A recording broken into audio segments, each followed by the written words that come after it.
Hello, and welcome to the first ever episode of Crack Disc, featuring your host, Rank and Firehawk.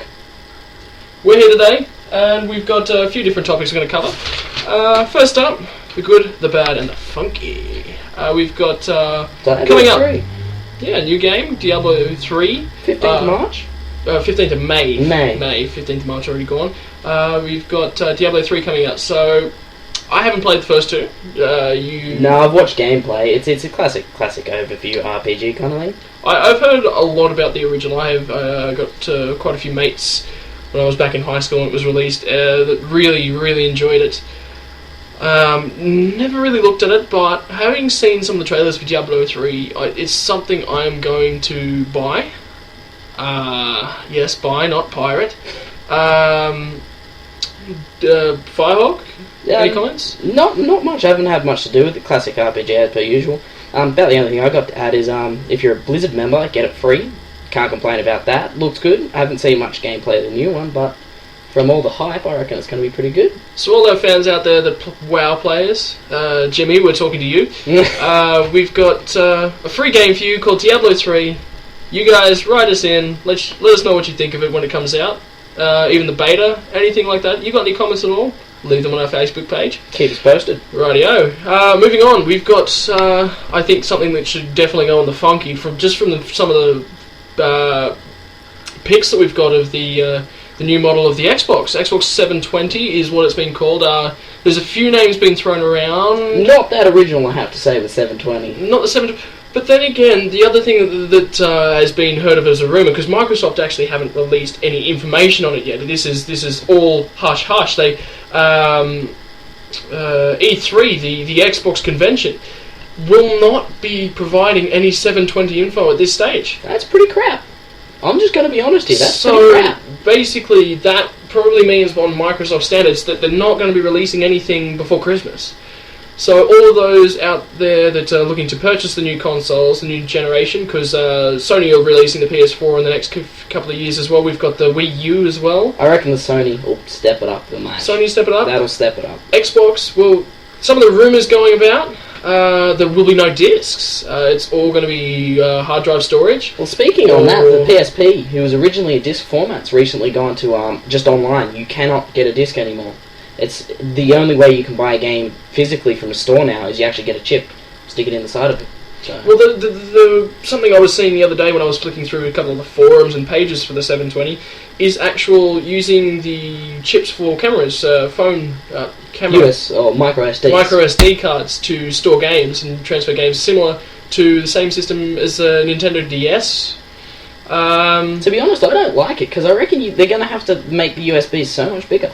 The micro SD. Probably, yeah, because the 720 is going to have 10. Hopefully, is going to have 10 times the processing capacity of the 360. Probably allowing Blu-ray. I've got my fingers crossed. I want to see an Xbox with Blu-ray capability. I'm sick of hearing from all my PS3 mates.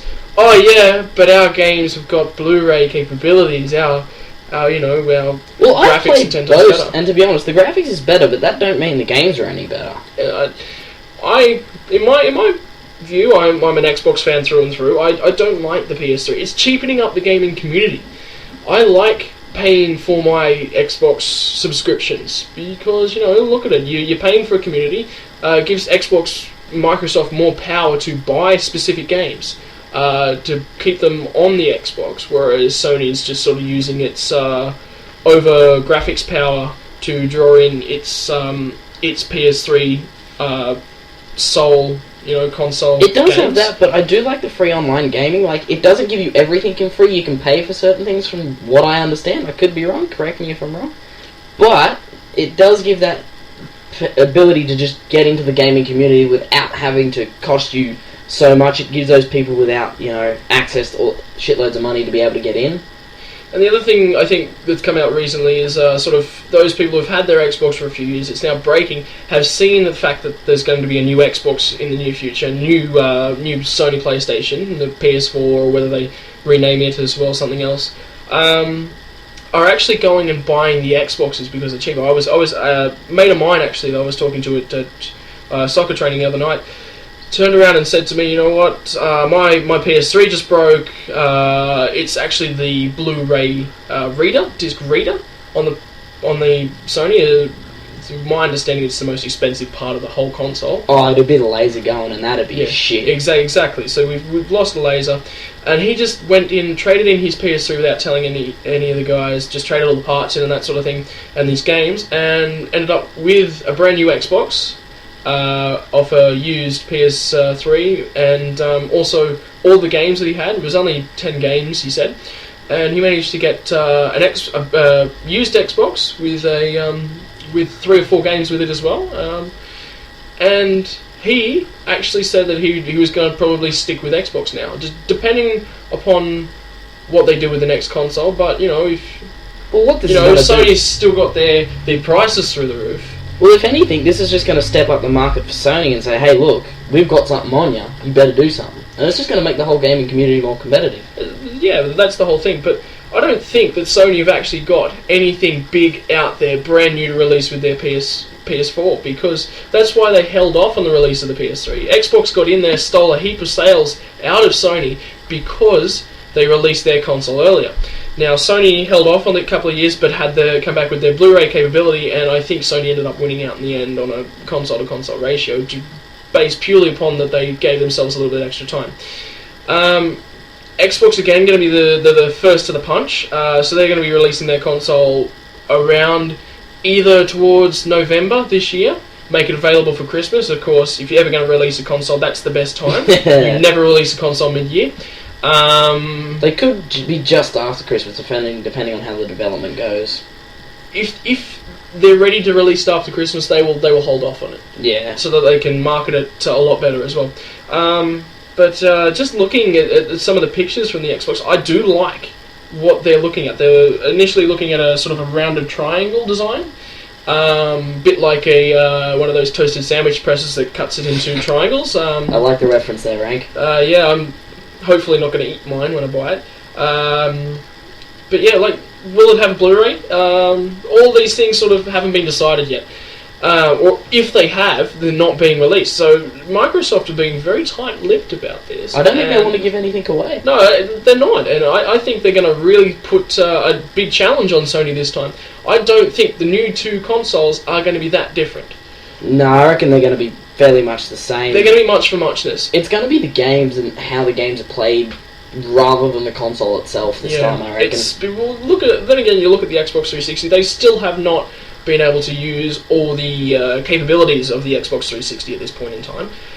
And you've just had your releases like Skyrim, for example. Huge game, right? You get to a certain point along in the game and it starts to lag. It's one of those bad issues which they had to patch, and I still don't think they have patched it properly. I haven't played it much since some of the latest patches. And apparently they could have gone a lot better.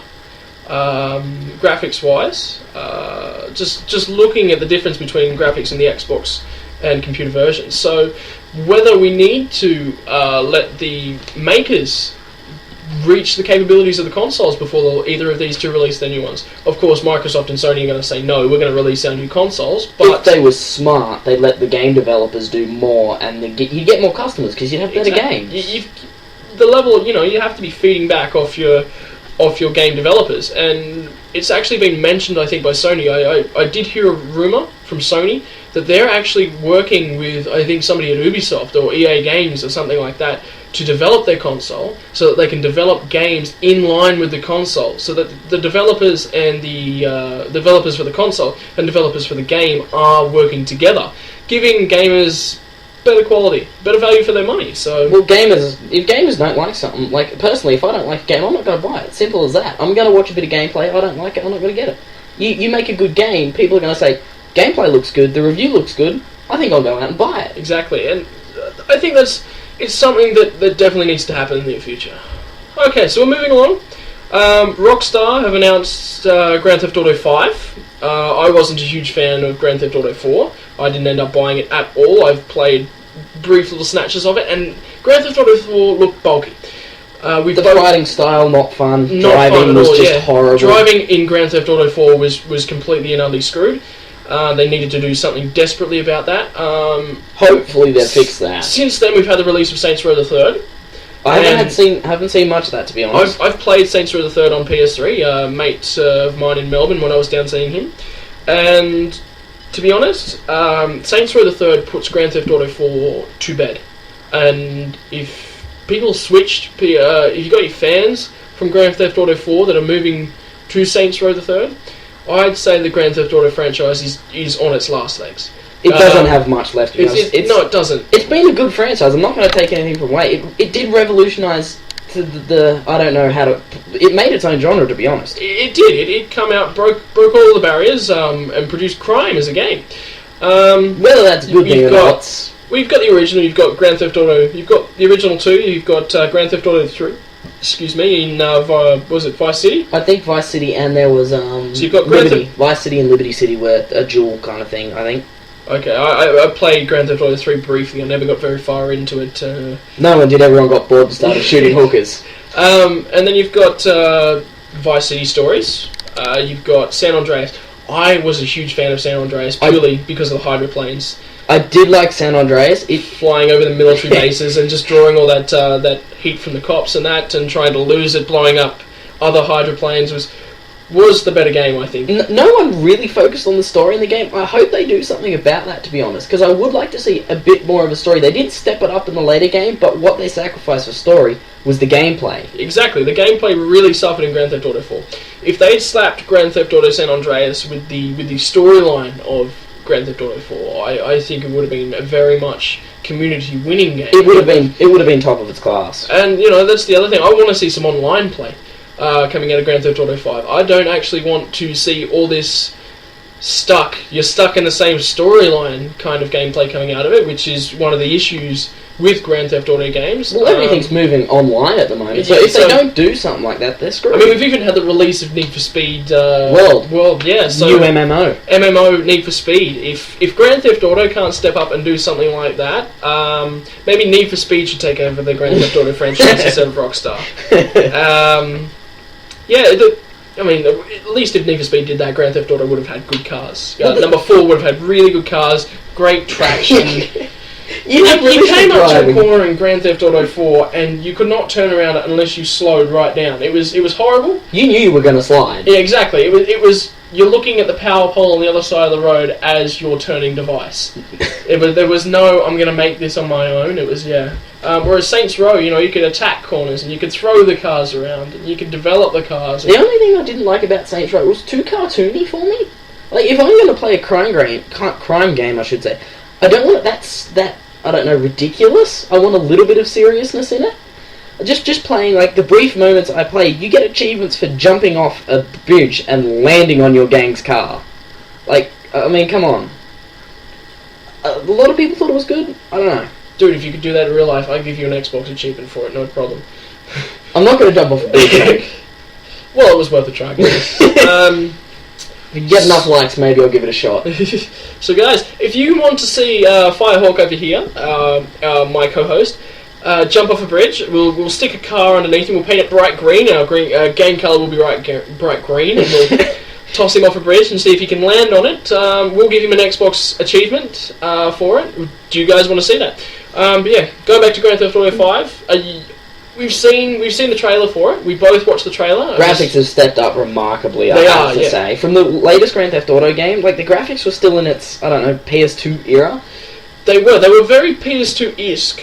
And it was sort of like when the PS2, the last sort of stage of the PS2, all those 3D cartoon shows, it kind of looked identical to some of those. So yeah, I hope the graphics look so much better. I don't know, maybe it's because they've stationed it in a different area. They have.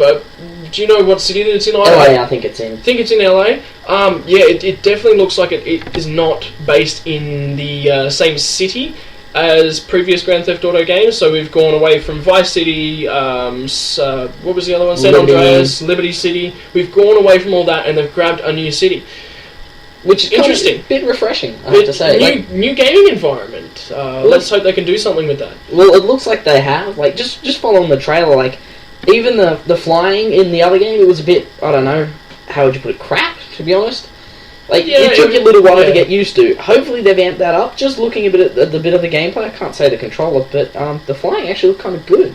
It's something that's certainly more realistic. You're not going to be crashing a chopper through 3 floors of a building and walking inside the building to find your chopper's blades are actually on this the floor of the building level above.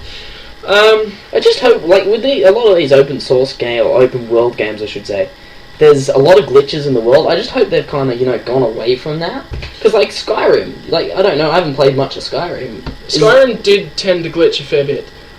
For example, I actually had a mate who... I bought the guide for Skyrim. Don't blame me for that. My girlfriend is very new to gaming. And Skyrim was one of the first games that we did play together. Yes, we do have girlfriends. Yeah, we both have girlfriends. It's unbelievable. Don't ask us how. And I bought the guide to assist her. She found it utterly amazing. Really loved the guide. Well done for Skyrim crew. And for example, Skyrim, I had a mate borrow the book because he could not finish one of the. It was the Mages Guild quest, searching for the books of Shorag Grogab or something like that. And I love the naming there, right? yeah, it was something similar to that actually. It was an orc character, the librarian in the Mages Guild, and he wanted the books. And there was the door. You come in through one end of a dungeon, but there was also another entrance to the dungeon. But it moved through the dungeon, but you couldn't actually link the 2 paths together. It was sort of you come in through the back one and sort of skip through most of the first half of the dungeon. Now, a mate of mine borrowed the book, and because he told me, the quest marker told him that the book was at the top of a cliff in the middle of a dungeon.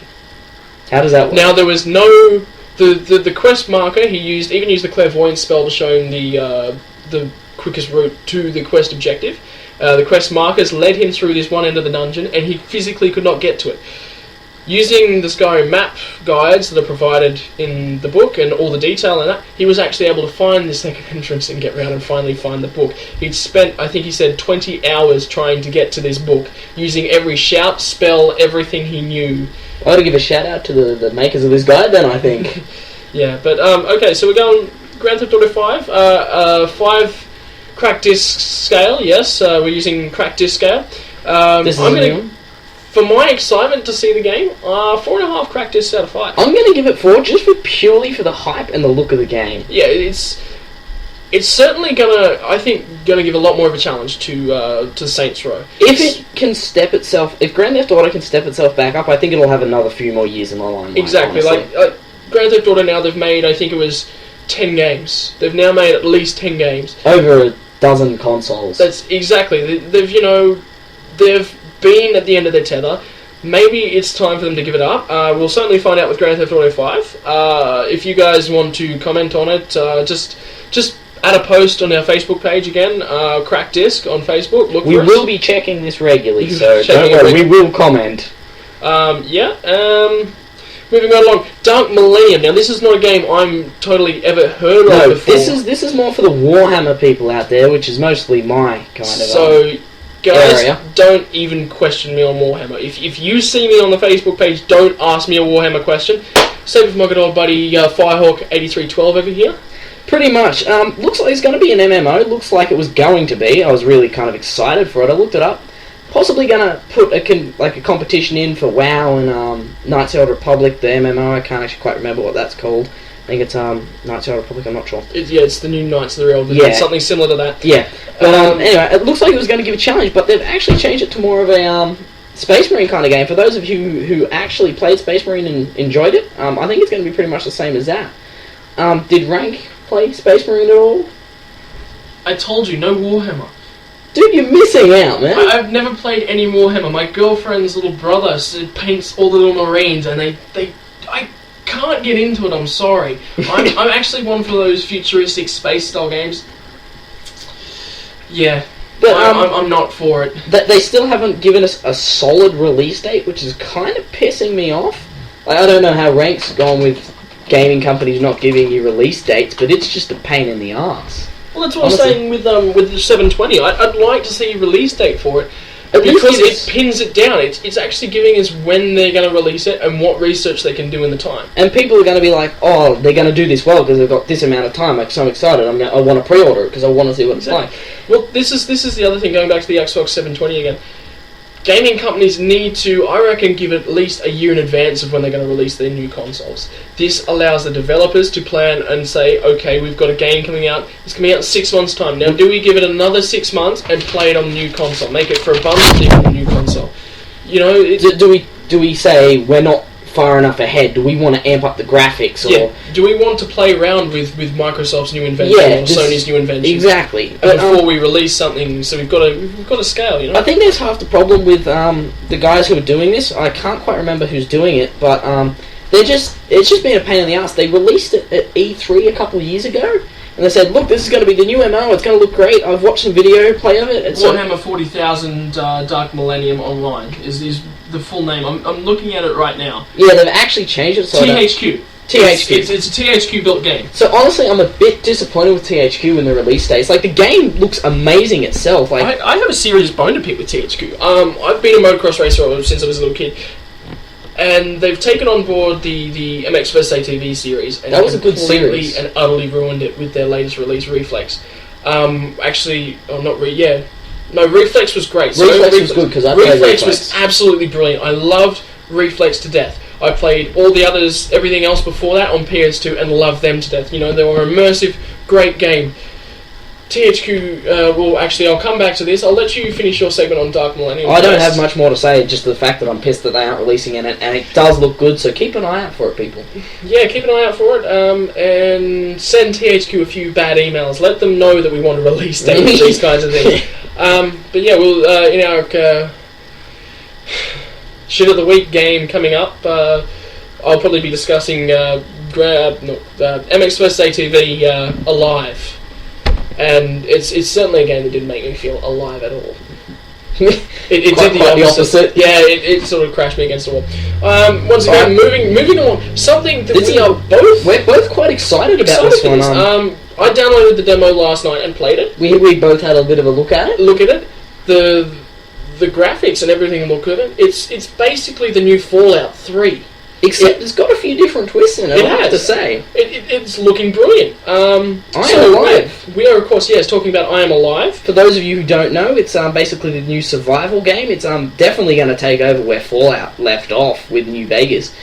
Fallout 4 looks good. It's changed the whole storyline. It's basically what happened. We've got an apocalyptic event. No one knows what Shaw. No, it's not been released yet. What the apocalyptic event is. I don't think it will be. I think they're going to. Yeah, I think they're going to save it. They've definitely left themselves, especially in the first few cutscenes, left themselves just as mainly the main cutscene moving into your first few minutes of gameplay is they've left themselves a fairly wide berth to give themselves as much space for a second and a third. Oh, plus they could take this on like the GTA. Yeah, exactly. It's going to be brilliant. And Fallout. And this thing's going to be amazing. Well, Bethesda have only got the license for the next Fallout game. So I Am Alive is probably, when they bring out I Am Alive 2, will be the start of the new franchise that's going to take apocalyptic games. So we've got our hero.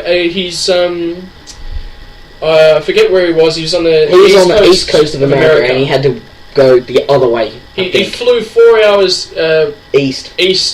Sorry, he flew west. 4 hours to the west, and if he flew to the east, he's going to be going offshore. Flew 4 hours west, and it's taken him a year since that apocalyptic day to get back to his hometown. First minutes gameplay walking into the city, and I gotta say, just those first few minutes gives you that, I don't know, rush of being in that post-apocalyptic wasteland and thinking... You're trying to cross a broken bridge. It's got at least 5 big holes that you've got to cross. Every step is, do I use this ability and risk falling off?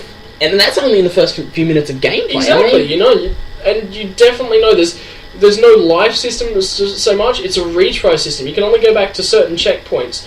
And more a Resident Evil restyle kind of thing. Well, yeah, I never played the... Well, the first Resident Evil had you had to use typewriters, and each time you had to write on them and save your thing. And it's like that. For example, they've got cameras, because this is all taken off a video camera. It's a guy sort of wandering around the post-apocalyptic America and... trying to find his family, basically. Finding his way back to his family. He's got his fingers crossed. He's trying to get back to his home. And it's only 3 blocks into the city, but you wind around every back street trying to get there. And I just gave up last night trying to get there. This is impossibly challenging. But it doesn't take away the. It makes you go, oh, this is frustrating. You put it down, but you kind of go away and you think, oh, I could do it this way, and you run back. Exactly. It's something you can put down and come back. And I think the developers are actually trying to get that attitude toward this game. Well, they're making it so much more immersive. Like, Fallout was good. Personally, I'm a lover of Fallout. I thought that nothing could ever beat Fallout, especially New Vegas. I loved New Vegas. I wasn't such a huge fan for New Vegas, but keep going. Like, I could finish Fallout 3 so easy. You just cut straight to Rivet City. Sorry if I spoiled that for anyone who actually hasn't finished it. But with this game, just the first start makes you kind of think, this is going to redefine everything. Well, it does. It's very grayscale. There are very few colours. The colours are used as much of an eye-drawing point and to point out, this is post-apocalyptia.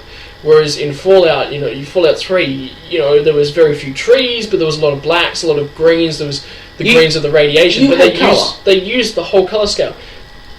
In I Am Alive, there's a blue banner as you start off, and a green rubbish bin or something like that. Something like that. And the rest of it is just grey. Even the fire engines. They're not very red. They're very dull red. They're very dark and grey, like they have not been painted for a year.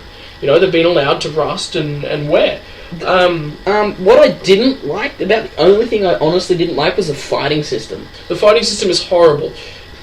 Don't let that spoil the game. No, actually, I think it's definitely very realistic. You walk into a post-apocalyptic society where it looks like the bullets have all been used up. And you've never fired a gun, you've never swung anything. No, you're not going to have much experience in fighting. You're a hero that's coming basically from the same background as most of us gamers have. We're sitting in little condensed rooms, not getting very much exercise until this happened, and he's gone across America. He's obviously wound his way back by foot because it looks like there's no transport either. He gets... And this is probably the best portion of the game is the stamina use. You get back into the first few seconds of the game. They teach you how to run. Running uses up stamina, but it regenerates very quickly. However, climbing's a different matter. That changes everything. Everything you do in this game requires stamina. So if you choose to use it at an inopportune moment and you waste that stamina, you're sure to die. Yeah, basically, and you have to find points to stop. You'll get to a certain point through climbing along something and your stamina will be gone. At that point, it starts reducing your stamina capacity. Basically, you can use, what was it, monumental effort or something? Yeah, monumental effort is what it's called. So you've used up all your stamina. So you use monumental effort, and basically what happens then is your maximum stamina capacity starts to come down for every bit of time. Every couple of seconds you're still there using what was initially your stamina, but now your stamina's gone. So then once you get to a point where you can recharge your stamina, you can only recharge back up to the point where you left off. You can't go full. Like, after that monumental effort, you can't gain all of it back. Unless you use items. Yeah, you've got items that can bring that back. It doesn't say that's gone forever, you're screwed. Which is really, really good. I mean, you think about it. In real life, you're climbing out there, you're climbing something, you're doing it okay, You're starting to get a bit puffy, a couple of rungs left. You're going at a jog, and then they ask you to sprint. Once you start sprinting, you can't get that energy back, At a jog, you're okay, but sprint, And then you've got to eat something, put that energy back in you. Exactly. It's very realistic. Moving on to the combat, again, you get a gun. You get a gun. You're given a gun at the start of the game. No bullets. But, yeah, exactly. No bullets. The gun is used as a threatening weapon. I love that part of the game. Is the first and only weapon until after you've killed your first enemy character. And to do that, you basically just press them up against things. That's all I'm going to say. But it is a threatened weapon. However, the shift from the threatened weapon to the knife, which you get after your first kill... The big bloody knife. Yeah, it's a machete. It's a full machete, and the switch from that is... The next thing you know, you've got... This is only in the first 3 minutes of the game. You've got two guys running at you with guns. Basically. One of them's got a gun, one of them hasn't got a gun, he's just got a big club. And so this guy's running at you, so the best option in this situation is to just let the guy walk at you with the gun and just back up. Because you haven't got any bullets, you can bring out your gun, but you can't shoot it. So bringing out your gun is just going to incite him to shoot at you. Basically, there's a lot, instead of, rather than like, people are just going to run at you, some people are just going to go like, hey, back off, this is my territory. You can be like, hey man, no problem, and back off. Or they'll continue to advance upon you, and you just sort of, you can surprise them, and they'll get to a certain point at you where they want you to get on your knees, and you can just swing your machete up and out and hit them and kill them. It's a very surprising move. I like it. I personally absolutely love it. I thought that was really well done, honestly.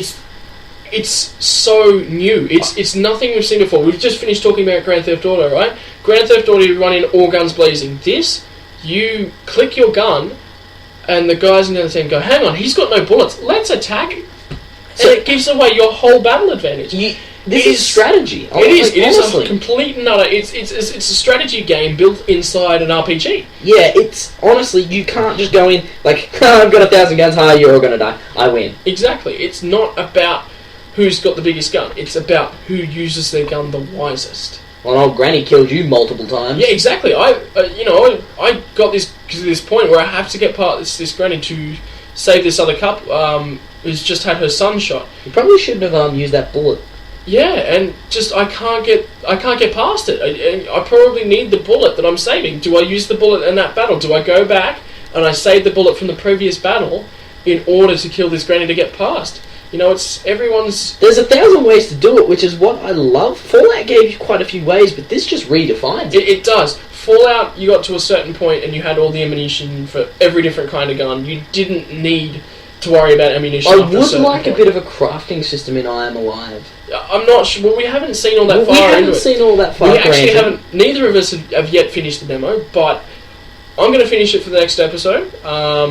It's going to be something that we're both going to be talking about then. That depends. We are going on holidays, and I'll be away for a couple of weeks. Yeah, next episode I'll be here on my own. It'll just be Ranconius here with one of my special guests. I'm bringing in to discuss our online gaming segment. He's a fanatical WoW player. And most of you will probably know him either as Stormy Impulse or maybe James C for those on WoW. Alright, so moving along. So I'm Alive. I'm giving it 6.5 practice out of 5 purely because it's just such a great game. Once I get around to finishing the demo, I'll let you guys know a little bit more. I'm not going to try and ruin the story for you. But yeah, what do you think? Honestly, I'm going to give it 5. I haven't seen all that much gameplay. Like, I'm going to give it 5 out of 5 practice. Honestly, it's a brilliant game. It's going to redefine the genre. Honestly, I would recommend just playing the demo. For those of you who've got an Xbox, I don't know about the PSP or PS3 if they've got it on that, but seriously, just download the demo, give it a shot. It comes up in the Xbox Home, and just go and have a look at some of the games that you can purchase demos for, and it's right there. You will love it, honestly. It is. It's... We both recommend this game, highly, honestly. To everyone, not fans of RPGs, the fans of shooters, everyone. Even those people that are the fans of Age of Empires, your strategy games like Total War. Exactly. Anybody who played Lara Croft is going to love this game. He's going to love this game. Alright, so that's I'm Alive. Moving along, we've got the release of Mass Effect 3. Big release of Mass Effect 3. For those of you who actually know and played the Mass Effect story, most of you will know the story's been spoiled by 95% of the people on the internet. Basically, it's being released, but they are releasing an extended cut DLC, possibly to get more money from you. Probably just because it's EA and they're, I don't like EA personally. But that's another story entirely. That's another episode on that one. But they've released the extended cut DLC. They're gonna change the story. So honestly, I'd like to see. Hopefully, they don't make you pay for it because honestly, they kind of screwed the story up themselves. So I don't know. What do you think, Ray? I have not actually played any of the Mass Effect games, and I'm gonna receive a fair bit of copying from the Mass Effect fans out there. I have heard a lot about it. I've never played one of their games simply because every time I've walked into a game shop, it hasn't been there. Well, don't worry, people. I'm going to bring up my Mass Effect 1 for his Xbox, and he's going to play it. I'm going to sit down there. I'm going to tape him to the chair if I have to. Yeah, so Mass Effect 3, what do you think coming out of Mass Effect 3? I hope the extended cut is just delves into that storyline a little bit deeper, because most of you know what's going to happen. For those of you who don't, I'm not going to spoil it. I'm not going to say anything. Just give it a shot. The gameplay is going to be awesome. Fighting combat's going to be awesome. So yeah, for those of you who haven't actually seen what the story is yet, don't look into it into the internet. Okay, It just will go ruin walk it. into your game store and buy it. Play it, see what you think. Yeah, don't look at what the internet's going to say, because this will ruin the whole entire game for you. And I like I said, I've never played any of the Mass Effect series. So I'm going to start from the originals, and I'm going to work my way through. For those of I'm you- not going to look at this story. Yeah, but for those of you into the lore, possibly, but it will ruin the gaming experience for you. Firehawk here is... Oh, you've obviously seen the storyline already. So Yeah. the game, Mass Effect 3 is already spoiled for it. We'll come back in a few weeks' time and let you know what I think at the end of Mass Effect 2. I'm not going to look at the storyline when Mass Effect 3 gets released. And, yeah, we're going to let you guys know. Post comments, see what you think. Don't ruin it for anybody, for God's Yes, sake. anyone out there, please do not ruin Mass Effect 3, especially for me. Send a private message to him if you want to ruin it. No, don't even do that. If you send private messages to me about Mass Effect 3, I will delete you. I will block you, and I'll just direct... Actually, I won't block you, I'll direct you to talk to Firehawk. Okay, moving on. News of the week. This is probably the biggest topic. We're probably going to spend a fair while on this guy. This is the biggest topic probably affecting gamers in the next 5-10 years. This in isn't the Australia. newest news out there, but it is becoming very relevant. I've actually got the news report here on my computer. We had a watch of that before the episode Yeah, today, and it actually, it was really interesting. Obviously it was ABC, so the news wasn't that great. we've seen. This is an ABC report, and New South Wales, obviously in Australia, American. If you're anywhere else in the world, don't worry about what we're about to say. This doesn't affect you. But us being Australian gamers, we've got big news. We've just recently there was a conference between every state but New South Wales. New South Wales stayed out of this to look at the R18 plus gaming category. Which I think, honestly, we need it. We've already got MA15 plus, but we've got games coming into Australia being restricted, blocked, things like that. If you're an adult gamer, both of us are over 18. Yeah, we're both over 18. We're adult Still, gamers, going through as a teenager, I was never actually told at the counter, no, you can't buy this game because you're too young. I think I was asked once at EB, do you have ID for this game? And I can't remember what it was. The only time I ever got asked for ID was for when Black Ops came out, and that was because I knew the operator that was giving it to me, and it was more of a joke than anything. He just wanted to he had to double check, but he already knew me, so it didn't really matter. But for honestly, we're not parents, but for say someone like my father who sees these games and he's like, well, is this appropriate for my child? You don't want a 13-year-old learning how to use an assault rifle on a game. I'm not against them playing Halo and stuff like that. Because Halo is completely and utterly unrealistic. It takes you right out away from that. But for example, your Call of Duties. What do you do? Should Call of Duty Black Ops and Modern Warfare 3 be restricted? I'm going to bring something up here. I actually did hear about a test that someone did. I can't remember who it was. It was a TV program, I think. And they did a test. They gave people who were two groups of people, gamers and non-gamers. None of them had used guns before. They said, here's a bunch of guns, hit these targets. And the people who had played shit like Black Ops, it's Call of Duty anyway, any of those shooting kind of games, they actually scored so much better. 9 times out of 10 they were hitting the target at least. And I mean, you don't want a 13-year-old with a gun. Yeah, it's certainly something that's definitely high in the mind of parents. We're not parents yet, but hopefully not for a little while. Yeah, but it's I've got a 13-year-old nephew just starting high school, and this is his first year in high school, and he's already got Modern Warfare 3. We used to play a lot of Black Ops with him when it came out. Looking back now, I was obviously a fair bit younger and less mature then, I actually questioning whether that was right for him. But having a look at that, it also depends on the child, kid, yeah, on the child himself. He's very mature, because he was growing up with me and my brother. My brother's only 1 year younger than me, and then he's and you have played shooting games all our lives. Exactly. We're not going to run out and massacre a couple hundred people. That would be a good idea, actually. Oh, sorry, no. Greg is having a joke there. Please relax. Yeah, but it's certainly interesting. Definitely, there's something that come out of this ABC report that we both read and watched. There was a video attached to it, was something that the ABC interviewer on the video segment brought up. Will there be more sexual content and graphic content being brought into Australia purely because of the restrictions on 18 plus gaming being lifted?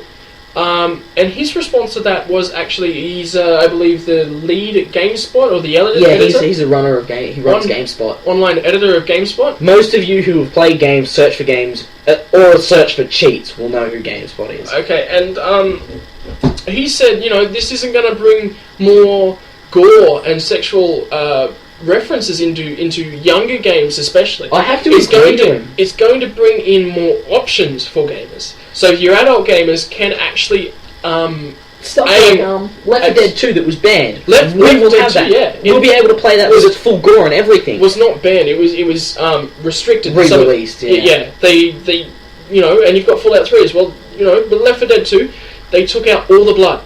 All blood whatsoever. Is there any reason in slaying a walking around bacterial infested zombie that's not going to leave any liquids on the floor? The guys. There was another section to this report that we were reading that the guys that played Left 4 Dead 2 and the Australian officials that played Left 4 Dead 2 to rate it. The second edition, they hated it, but it was the only way they were going to be allowed to release it to Australian markets. I reckon with this R18, it's going to stop a lot of those banned games, and it's going to give the chance the adult gamer to get the full experience that he and or she would like. Well, yeah, going back to your Grand Theft Autos and your Saints Row, this is going to open up the whole hooker thing, the bedroom scenes and that a lot more as well. In Australia, I believe in America, the American versions are a lot less restrictive. I'm pretty sure. Especially Grand Theft Auto, you left any of our younger viewers, I am sorry, I'm going to go into a little bit of detail here. You're left with scenes where you take a girl out on a date, and especially Grand Theft Auto 4, you're giving a girlfriend straight off the hat, you're helping her out, you're new to the country and she's showing you to a good time around, and at the end of the night you're offered with the option, do I go in for coffee? Now, I wasn't sure what to think, and then when I thought about it, I know what that means. Do I go in for coffee? What's the game's rated 15 plus. A 15-year-old sees, do I go in for coffee? I go, I like coffee. Let's have my character sees have this coffee. Hardcore sex scene. Oh, it's not a hardcore sex scene. It's just walk in, and then you're left with a view of the outside of the building, and the you're so great. And no, that was not a soundbite. That was actually rank. It's something that I think 15-year-olds certainly shouldn't be hearing, because they're getting through that age where their sexual experiences, if they haven't had them already, are becoming evolved and they're learning about themselves. And obviously, they're going to be looking on the internet and finding this stuff anyway. But something that we brought up the moment that we see in this report was the fact that whether or not the game is released in Australia, they can see they can go onto YouTube. There's a lot of content not restricted on YouTube. It's not hard to find. If you look hard enough on the internet, you'll find anything. Games, especially restricted in Australia, that even banned games in Australia. That and then there's pirating of these games, so they can get them anyway. So they can get the American copies, but they can see these scenes without actually having to own the game. So is it just games that need to be monitored more?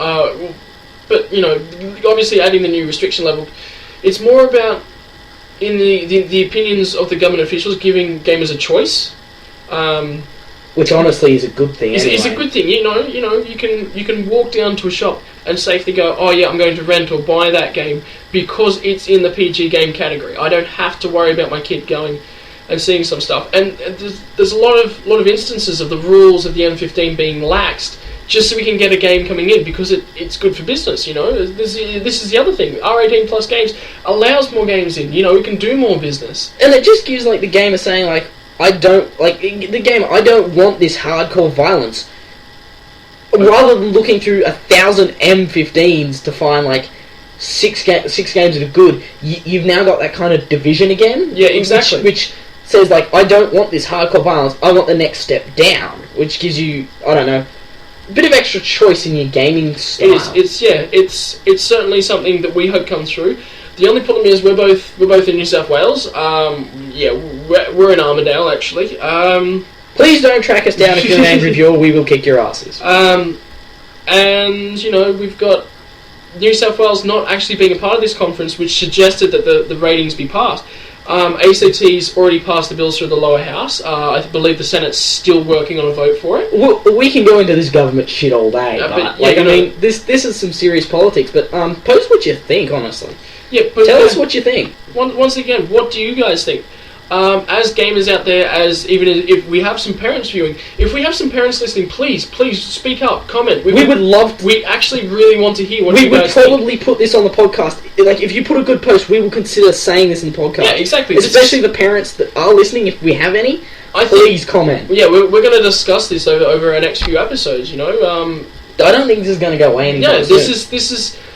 It's definitely going to get passed. It's whether it's going to get passed now or in a year or two. Hopefully, the sooner the better. The sooner the better. Yeah, because like I said, you've got your MA15 plus. I mean, Grand Theft Auto 4, I believe, is MA15 plus. I'm pretty sure it is. Do you really want your 15-year-olds watching games on how to do crime, how to beat up a hooker, and steal money? How to get into guns, even though it's in an American setting. And it is dialed down, but it leaves you with an impression. Yeah. Like, I think when I was young, I actually played it, and I killed a couple thousand hookers, and my parents were like, "You're not playing this game anymore." They just blatantly took it off me. I think it was rated MA15. I don't think it was even that. Yeah, actually, we'll have a look into that as well. We'll let you know. We're gonna do a little bit more research. I'm a little bit under research. This is our first episode, so we're sort of, this is more of a pilot. See how we go. Hopefully, get some people viewing. Exactly. So R18 plus, more choice, more control, parental wise. And should it be laxed even? Yeah. What should the rules be? Leave us some comments. But then again, we're going to go a little bit further in the R18 plus just in a second. But you've also got your parental controls. That's a big thing. You can still keep these MA15 games. You don't have to amp up the law to R18 because you've got parental controls now on the Xbox and the PS and everything. Exactly. We just looked. The last thing we did before starting the show was I just said to Firehawky, I want to actually have a look at what the parental controls are on my Xbox. Pulled it out, and we can restrict with Xbox's new dashboard system. The home is you can watch Foxtel. And you can restrict TV restrictions, movie restrictions, music restrictions, that kind of and your game restrictions. So you can actually restrict all games played on such a console to a certain level. And internet restrictions we saw as well, like you can YouTube viewing and shit. YouTube viewing, app restrictions, everything. So it's not so much a question of parents will be now left out of complete decision what their kids are going to do, but it's...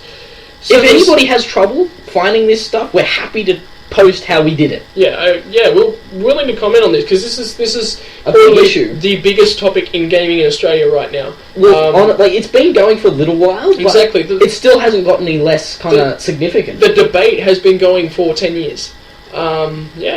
Anyway, let us know what you think, our Facebook page and everything. Moving right along, so we're now moving on to our game of the week. So we're both avid players of this, I have to say. We're probably going to have a session tonight. Yeah. The moment this is over, after we've had dinner, I've got an assignment to do, and then we're going to do playing. Game of the week, League of Legends. League of Legends. LOL.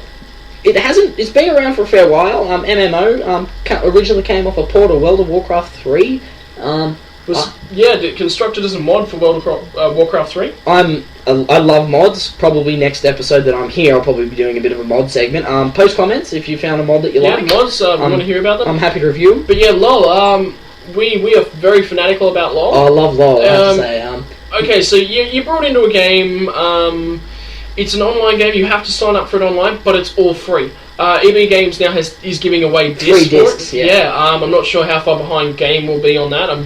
Should be pretty close, I'd assume. I think Games actually got them. Well, Games got them. There you go. And this is in Armidale, so we're in the middle of nowhere, and we've got these. If we've got these, everyone else and so Sydney, you guys should have those. Melbourne, any major city. If Europe doesn't have these, I would be very surprised. I would be disappointed to be honest.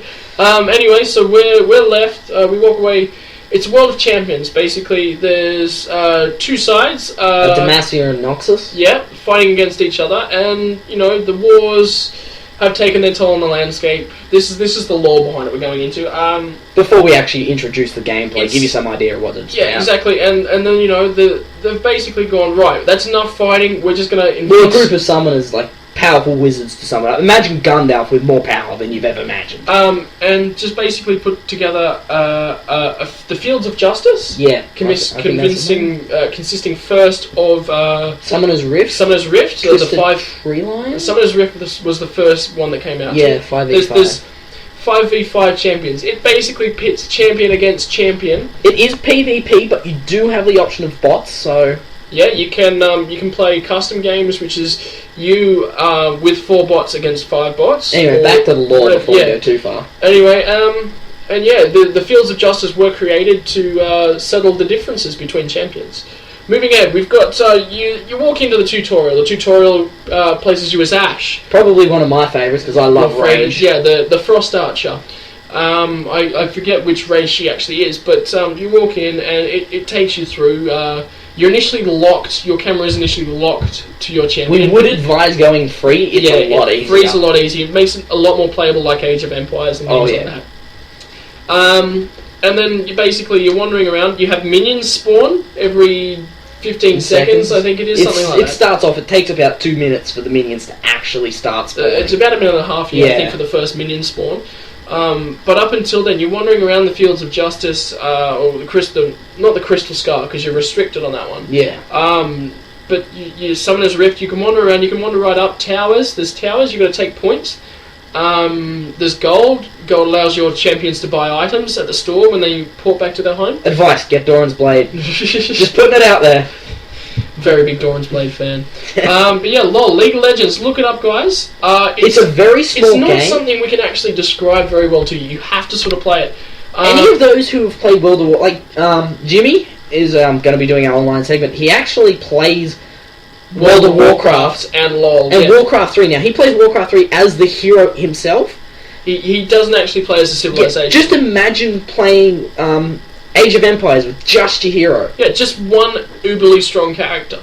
You get experience. You start at level 1. Max level for each game is 18.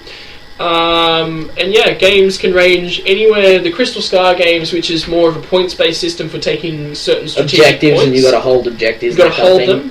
If you hold more objectives than your opponents, then they start to lose points. A kill gets them. Like if you kill them, they lose points. It's all about defending your Nexus. Basically, the Summoner's Rift. You defend your Nexus. Your Nexus is your last point, protected by 2 towers. Yeah, it's one hell of a game. We both love it to death. The average game is about half an hour to an 3/4 hour. Yeah. Be prepared because if you do drop out, like I had to drop out one time, and Riot does send you an email the first time you do it and say, hey, look, you can't just leave people in the middle of the game. Yeah, it's Riot have also set up the system with this that what's it called, the judiciary. Yeah, you have to be level 30 to be in that one, so anyone who's level 30 will know what we're talking about. So, but it's just basically saying people you can report people, so if someone's being a real dick to you online, and you're like, well, dude, stop talking shit, you can report them. You can report feeders. I don't like doing it, honestly, I think it's stupid.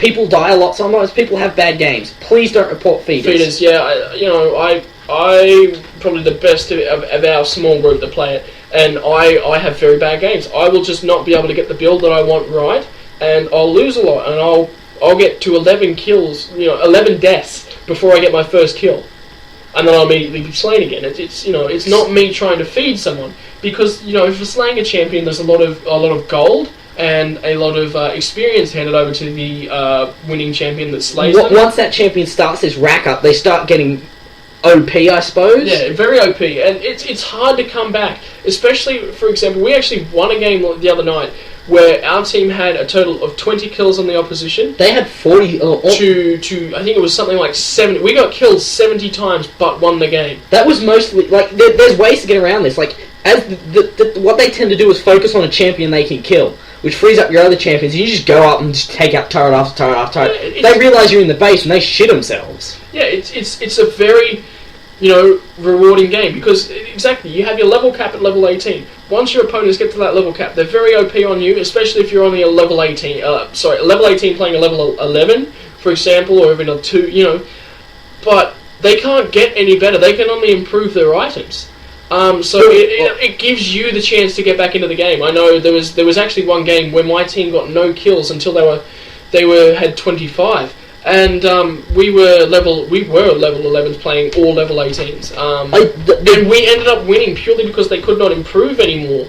And they could not get any more abilities and stuff like that. And you'll have builds that take a while to ramp up, and once they've ramped up, you just I think we had a Karthus build come up against us, and it took him a couple of times. But once he was level 18, he was knocking us. He was one-hitting us. We basically had no chance, and we ended up winning that game based purely on the fact that we got him down once and were able to push through far enough to be able to get back in. If Croc on a Tree is listening, that was a nice build. Yeah, it was brilliant. But watch out for him. I'd love to just sit there and watch his games and just to see what he does. If you see him in a game, he is good. Be careful. Yeah. Anyway, that's LOL. I do have to say the best thing about it is it's free. Yeah, completely free. You can unlock skins, which cost you money. But cost you riot points. You get 500 riot points. I think it is at the end of level 3. 1 second, guys. Just all good. Okay. Yeah, small glitch. But we're back in. We've got I'm going to give it about 4.5. Crack discs. It has some bad sides to it. Once you come right up against it, you're pushed to the back end. There's nothing you can do. You basically just hang in for the. Once every tower except a couple around your base are gone, you're just hanging in there to just see how long you can keep them from killing you. Honestly, yeah, get your kills, get your golds and that going. So my rating is 4.5 crack discs. Yeah, I'm going to give it a 4.5 out of 5 as well. It's something we are both going to continue to play because we love it. If you see us on there, it is Ranconius and Firehawk 8312. Yeah, add us. We'd like to play a few games with LOL with our lovely listeners. Give us a shout out. Definitely give us a shout out, even if you don't want to add us because we are kind of noobs, I suppose. It does take. Honestly, I love playing ranged, but sometimes I will do stupid things. It happens. It's a game that takes practice, and like all games that require person versus person, it's. Some people are better than others. Some people are better than others. Some people have a crap day. But we should move on before our other halves kill us. Yeah, we're going to get in trouble here in a second. The Phantom Classics. You guys will get the joke after a couple of episodes. Yeah, we've got a running joke going. Phantom Classics this week. Yours, Couture. Knights of the Republic. This is basically a segment where we define what games define game does. Yeah. Not define game. Games that define an era. Yeah. Define an era, define a style of game. Something that's very important, very close to us. So you're going to start this one off with Coda. I loved it. Honestly, it was possibly the first. Well, first on, hang on, give us. What is it actually? What is it? Couture is basically you start out before. No. What's the abbreviation? Because he said Knights of the Old Republic. Anyone who's played it would know. Star Wars Knights of the Old Republic. It's the for those of you out there that haven't played it, for example myself, and I'm a huge Star Wars fan. This is a big cut to me because I haven't played it. I never even knew about it. Yeah. Firehawk's going to give you a rundown. Basically, you start out, you're not a Jedi, and you're basically right back when the Sith and Jedi were both active. So you're right before, what was the original's the Phantom Menace. Yeah. It was way before the Phantom Menace. And basically, you start out, you're basically a soldier, you pick your class, and it's the first Star Wars game that I thought gave you character creation. You could create yourself, put yourself in the Star Wars universe, and you could customize your lightsaber, your weapons. You could be evil, you could be bad. Like, being evil wasn't really punishing. All you really did was kill a couple thousand people. The evil wasn't great. The good, loved playing it the good way. Because it just gave you the game a little bit more immersive. But, like, I love character creation games. And honestly, to me, this defined an era. It is the predecessor to the MMO coming out, which is probably by the MMO. Yeah, the MMO's already out, actually. Yeah, I lie, sorry. I've seen the first few minutes of it on YouTube, and it looks good. I'm quite tempted to join up at some stage and play it. If you do actually play the MMO, I would recommend going back and playing Couture just for the experience. It is a brilliant game. It might be old, but the way the character is set out, the storyline... The combat was very WoW-like, I have to say. I didn't much like the combat. Obviously, everyone became a Jedi and killed shit with a with a lightsaber. Who doesn't like that? But honestly, that was one of the games that defined the Xbox for me. Kind of turned me into an Xbox fan, to be honest. That's about all I got. Okay, so Right? these are. I'm just going to give you a quick rundown of the stats off Wikipedia for you. Developer was BioWare. BioWare did both of them. Kotor 2 as well. Yeah, exactly. So we haven't seen something great from BioWare recently. But yeah, if you were a big BioWare player back in the day, because BioWare have done, I think, a lot of the Star Wars games as well. Yeah, honestly, I would give that 9 out of 5 crack disc. I love that game. Yeah, exactly. Replay value is immense in it. And honestly. it wasn't actually released on PlayStation, which is why I've never played it, because I was only a PlayStation gamer when it came out. That's honestly what turned me to the Xbox. So yeah, I have to give it to the Xbox right there. So the release date on Xbox was the 15th of July 2003. Microsoft Windows was 19th of November 2003. You cannot play it on Windows 7 or Vista if you do get it on computer. You'll have to run it in compatibility mode. I'm happy to help anyone out there who does try and do that. And it was actually released just under a year later for Macs on September the 7th. And it's actually got released just over a year ago on the App Store for iPods and stuff, February 18, 2011. Oh, really? Yeah, so I didn't know that. Yeah, there we go. We're probably going to be having a look into that one. So it's a single player. It's a single player. It doesn't have much multiplayer in it, but if you're a fan of the Star Wars universe or any kind of if you played Oblivion and Morrowind, I would recommend playing this because it'll change your view in Star Wars. Honestly, yeah, it'll give you a better view of it rather than the movies were good. This just puts it in a different and better light, honestly. Yeah, the story, just quickly flicking through Wikipedia, the story of the game takes place 4,000 years before the rise of the Galactic Empire. So that actually gives you a point, you're in the Sith War. You are fighting Sith. Yeah, so yeah. Interesting game. Alright, yeah, my turn. Something that basically created my love of video games and is the reason I play video games today. Age of Empires, the original. We both actually played that. Yeah, it was something I played as a kid, very soon after it came out. I loved the campaigns. The Egyptian campaign for me, even though it was the tutorial campaign, was my favourite campaign. I was into the ancient sort of historical stuff. I think most people around that time loved that campaign. Yeah. That was a brilliant campaign. It was, and then you've got the Grecians as well, the Byzantines. You know, it was, for a game of its time, it gave you so much option in this was actually the defining game. This is, out of Age of Empires, you've got the rise of StarCraft, the rise of Warcraft. Definitely. Warcraft and StarCraft. StarCraft we're probably going to have to talk about when I'm back. Yeah. So the Age of Empires did define its era. It was the start of everything. It gave strategy games a new light. It started. It was one of the first of the real-time strategy games. It's developed the whole RTS style of game. You wouldn't see games these days like, for example, LOL. We're just talking about LOL. You wouldn't see LOL. No, because that came from a port from World of Warcraft. Which came from Age of Empires. You've got your StarCraft, Warcraft. These are all just improvements made upon Age of Empires, the original. Different stories. It still comes down to the same thing. Even anybody who played Dawn of War, which is the Warhammer version of it, would know that that's still the same thing. I think everyone has seen the Age of Empires series since, and the idea Age of Empires was initially released. Just one second, I'll pull up the details. But yeah, when it was initially released, there was nothing to combat it. It was the king of its day. Yeah, it really was. What I did love about it, and I'm probably going to sound like a real douche here, and feel free to say that. I'm not going to take offense to anything you guys say, but I just love cheating. The cheats were awesome in this game. They were really good, they made you ridiculously OP, but... Yeah, but, it was... And it also set a limit to the armies you could build, and it didn't change that limit. It also forced you to build houses, in order to survive the populace. It sort of taught us all a little bit about how civilization got started as well. And honestly, as a bit of a history buff myself and friends who were doing history in uni and everything, I have to say it was fairly accurate. There are better games in historical accuracy out there, like Europa Universalis is something I'll be talking about in a few weeks.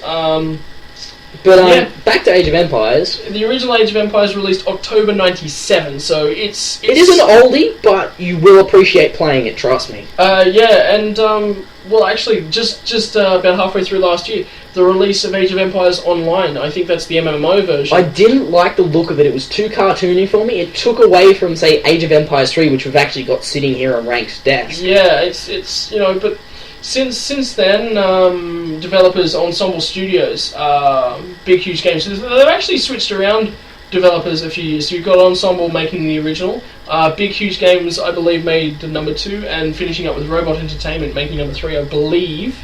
Well, let's have a look at the case here. It Yeah, should say. exactly. Age of Empires, they've come a long way. They've sort of Oh no, Ensemble was part of 3. Ensemble was Yeah. part of all of them by the look of it. Yeah. And you've got, say, for example, you another game that I used to enjoy playing, Empire Earth. Age of Empires tried to do what Empire Earth did and span more of history throughout their 3 games. They've sort of come down as a franchise, and they're not so great anymore. It's a bit of a shame to see the Age of Empires games dying off. I don't think they're really dying off. They're just losing the fanfare with the stuff like StarCraft coming out. Not taking away from StarCraft, but for those of you who played Age of Empires, seriously, do not forget about it. Yeah, Age of Empires was the game of its day. It had no competition. It just owned the classes, and it's Spawned some of your favourite games, to be honest. It's spawned that much. I mean, you even look at Skyrim, for example. I believe Skyrim's come out of the whole RPG category has come out of a lot that was in the Age of Empires. Well, they would have thought, well, let's focus on this one hero rather than and focus on what he does rather than anything else, and it still gives you that free roam aspect, even in the So, game. for example, like the original Age of Empires had up to eight players you could play against, so there was a maximum of 8 in any one game. And who doesn't like kicking ass? Yeah, there was 200 population per each, so it was actually controlling at a maximum point a total of 1,600 units. Amazing for games in that coming out in 1997. Really well done. So to Ensemble Studios, Thumbs up. thumbs up. Thank you for the Age of Empires series. Thank you for spawning what has become everyday knowledge. Basically, the amount of split offs from that we've got now. Yeah, everyone knows an Age of Empires style game that was. Everyone's I wouldn't put it past anyone playing at least once. I mean, Yeah. I think my girlfriend's even played Go back to the original and play it again. Give it another shot, but we should probably sign off right about now. Rightio, so that is Crack Discs, Episode the 1. first and original. Give us some comment, give us some feedback what you want. We've got our Facebook page, just looked for capital C, Cracked Discs, and capital D. We will the be disc under as our well. proper names, but we will let you know if you post a comment for us. Yeah, I was gonna actually start up a new Facebook user solely to go under my name. Yeah, we probably should. Yeah. Alright, thanks guys for listening. And this is Firehawk and Ranconius signing out. Yeah, Crack Discs, the original. Thanks for listening.